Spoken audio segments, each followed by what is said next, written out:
नमस्कार दोस्तों। आज हम एक ऐसे विषय पर चर्चा करेंगे जो हमारे चिंतन, विवेचना और बोध का मूल कारण है, दर्शन शास्त्र। दर्शन शास्त्र, जिसे अंग्रेजी में फिलॉसफी कहा जाता है, मात्र विचार का संग्रह नहीं है, बल्कि यह मानव बुद्धि की गहराई में प्रवेश करने का माध्यम है।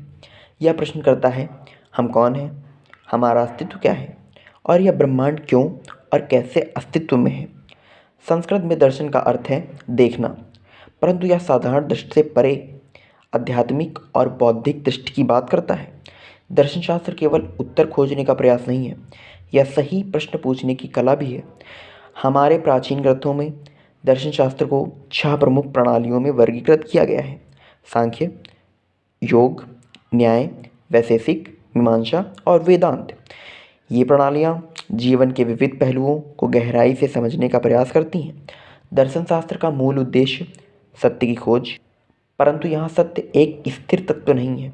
यह प्रत्येक व्यक्ति के अनुभव, विचारधारा और दृष्टिकोण पर निर्भर करता है। ग्रीक दार्शनिक सुकरात ने कहा था, अनविनीत जीवन जीने योग्य नहीं है। यानी यदि हम अपने विश्लेषण नहीं करते तो उसका कोई अर्थ नहीं है।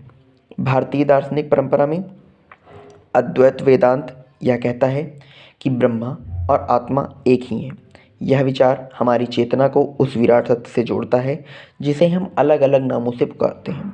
दर्शन शास्त्र की खूबसूरती यही है, यह केवल तर्क और तथ्यों का खेल नहीं है, यह हमारी संवेदनाओं, आध्यात्मिकता और तर्क शक्ति का संगम है।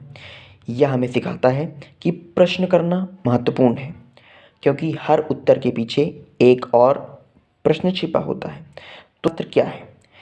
यह मानवता का दर्पण से हम अपने अस्तित्व के हर पहलू को देख सकते हैं। दोस्तों, आपने कभी जीवन के दर्शन पर विचार किया है? आपकी सोच क्या कहती है? कमेंट में साझा करें।